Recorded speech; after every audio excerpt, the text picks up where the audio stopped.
Question 1. Why does Montesor, the narrator, want revenge? He feels that Fortunato insulted him. He knows that Fortunato is a fool because of his costume. He thinks that Fortunato has stolen his wine.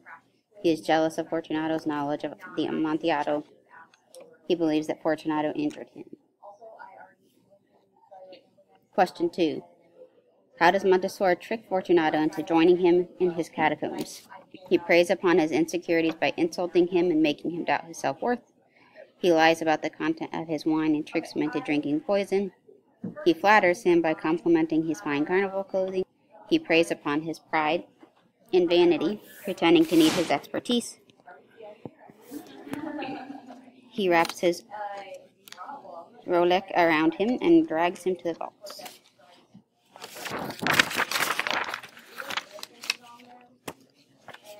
Question 3.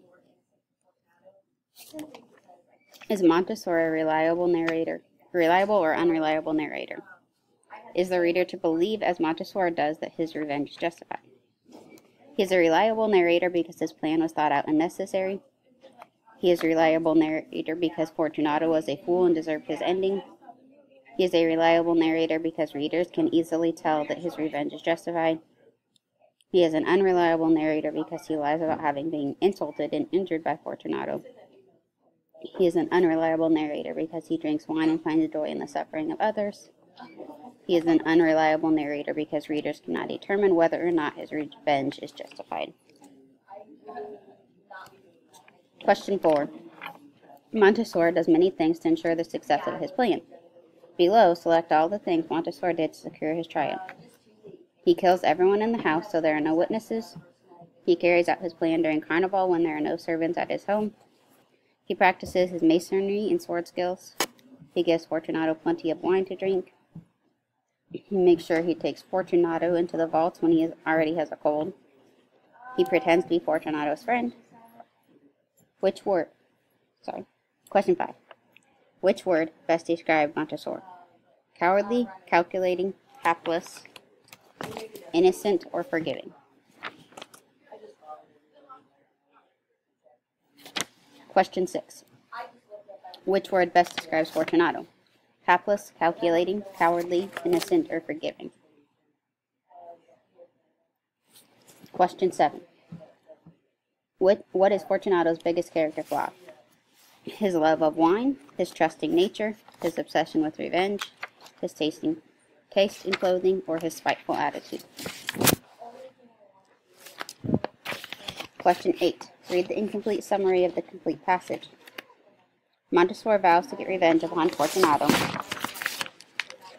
Montesor meets up with Fortunato during Carnival.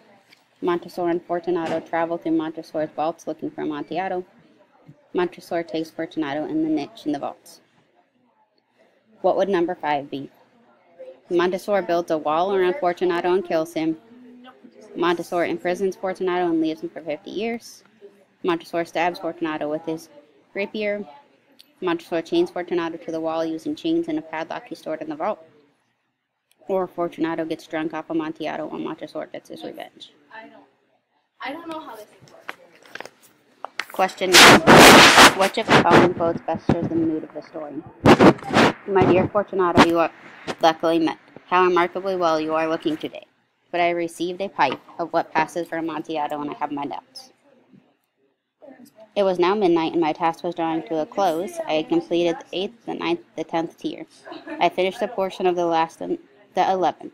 There remained a single stone to be fitted and plastered in. The nightier, I said. See, it increases. It hangs like moss upon the vaults. We are below the river's bed. The drops of moisture trickle among the bones. Come, we'll go back ere it is too late. Your cough. The gait of my friend was unsteady. The bells upon his cap jingled as he strode. He accosted me, possessive warmth, for he had been drinking much. The man wore motley. He had on tight-fitting party-striped dress, and his head was surmounted by the conical cap and bells.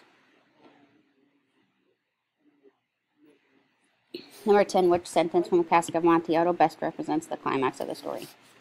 It must be understood that neither by word nor deed had I given Fortunato case to doubt my goodwill. I continued, as was my wont, to smile on his face. He did not perceive that my smile now was at the thought of his immolation.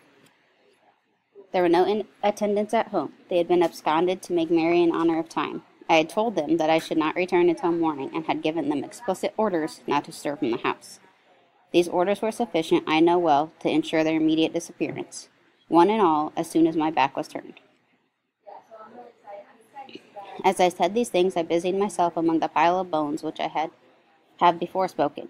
Throwing them aside, I soon uncovered a quantity of building stone and mortar.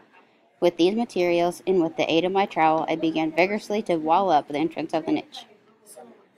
I hastened to make the end of my labor. I forced the stone into its position. I plastered up. Hey, ladies, I'm reading a test. You gotta be quiet. I'm so sorry. I apologize. I hastened to make the end of my labor. I forced the last stone in its position. I plastered it up. Against the new masonry, I re-erected the older and fertile bones. For half a century, no mortal had disturbed them. In pace, Rocco sat. The wine sparkled in his eyes, and the bells jingled. My own fancy grew warm with medic. We passed through the walls of piled bones with casks and puncheons intermingling, into the inmost recesses of the catacombs. I paused again, and this time I made bold to seize Fortunato by an arm above the elbow. Question 11. Which quote from Cask of Montiel best represents the conflict of the story? Enough, he said. The cough is a mere nothing. It will not kill me. I shall not die of a cough. The gait of my friend was unsteady, and the bells upon his cap jingled as he strode. The 1,000 injuries of Fortunato I had borne as best I could, but when he ventured upon insult, I vowed revenge. There were no attendants at home. They had absconded to make merry in the honor of time. I forgot your arms, a huge human foot adore. In the field of Azor, the foot crushes the serpent whose fangs are embedded in the heel. Question 12. Which of the following quotes from Cask of Amontillado is the best example of verbal irony? We came at length to the foot of the descent and stood there on the damp ground of the catacombs of Montresors. We will go back. Your health is precious. You are rich, respected, admired, beloved. You are happy, as I once was. You are a man to be missed. For me, it is no matter. We will go back, and you will be ill, and I cannot be responsible. 1,000 injuries of Fortunato I had borne as best I could, and when he ventured upon insult, I vowed revenge. At length I would be avenged, and this was a point definitively settled. By this very definitiveness with which it was resolved, precluded the idea of risk. I must not only punish, but punish with impunity. A wrong is unredressed when retribution overtakes its redresser. It is equally unredressed when the avenger fails to make himself felt as such to him who has done the wrong. I completed the 8th, the 9th, the 10th year. I finished a portion of the last and the 11th. There remained a single stone to be fitted and plastered in. I struggled with its weight. I placed it partially in its destined position. Question 13. Montresor stops working when Fortunato begins rattling his chains because Montresor feels remorse, worries that someone will hear, is exhausted, wants to savor Fortunato's torture, or is drunk. Question 14. Which of the following quotes is the best example of foreshadowing? I was silly enough to pay the full Amontillado price without consulting you in the matter. You were not to be found, and I was fearful of losing a bargain. Enough. The cough is a mere nothing. It will not kill me. I shall not die of a cough. Or Lucchesi cannot tell Amontillado from Sherry. It is further on, said I, but observe the white webwork which gleams from these cavern walls. Ha ha ha ha, he he, a very good joke indeed, an excellent jest. We'll have many a rich laugh about it. The Pazzoli, he, over our wine, he. Question 15. Like Fortunato, the man below is blank to something he does not like. Fettered, destinated, reliquaire, precluded, or terminated. Question 16. If Fortunato had not been under the influence of alcohol, he might have wondered why Montresor was wearing a costume, carried a trowel, expressed concern for his health, mentioned Lucchesi, or offered him wine. Question 17. Why does Montresor tell his servants that, even though he will not return until morning, they are not to leave the house? He knows this will make them leave. Deep down he wants to be stopped. He wants them to testify that he wasn't there. He fears for their safety at Carnival. He thinks they need help. Question 18. Which of the following pictures best represents the setting of Cask of Amontillado?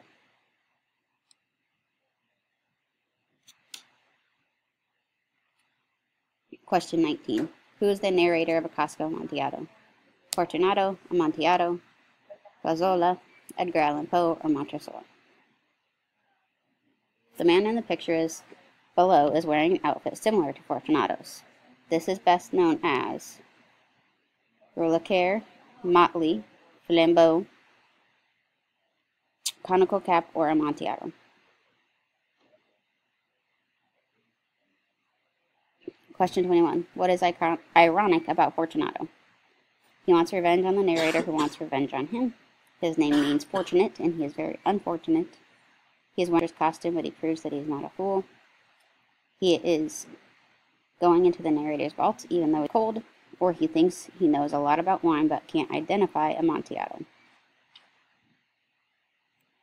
Question 22. Hyperbole is the use of exaggeration to make a point. Look at the first paragraph. Which phrase is used by the narrator in an example of a hyperbole? I must not only punish, but punish with impunity. 1,000 injuries of Fortunato I had borne as best I could, but when he ventured upon insult, I vowed revenge. A wrong is unredressed when retribution overtakes its regressor.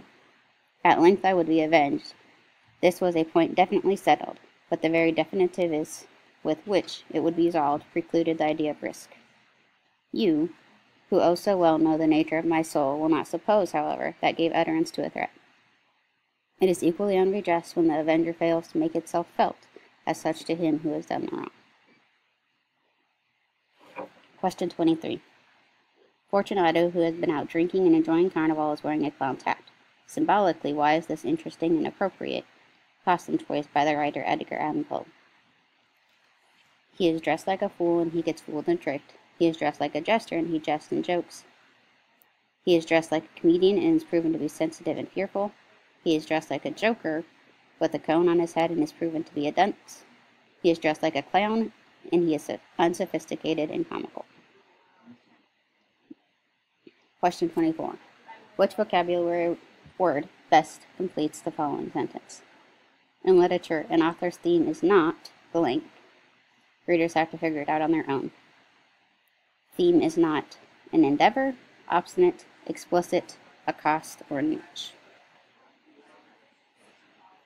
Question 25. Which of the following images best shows how Fortunato recoiled?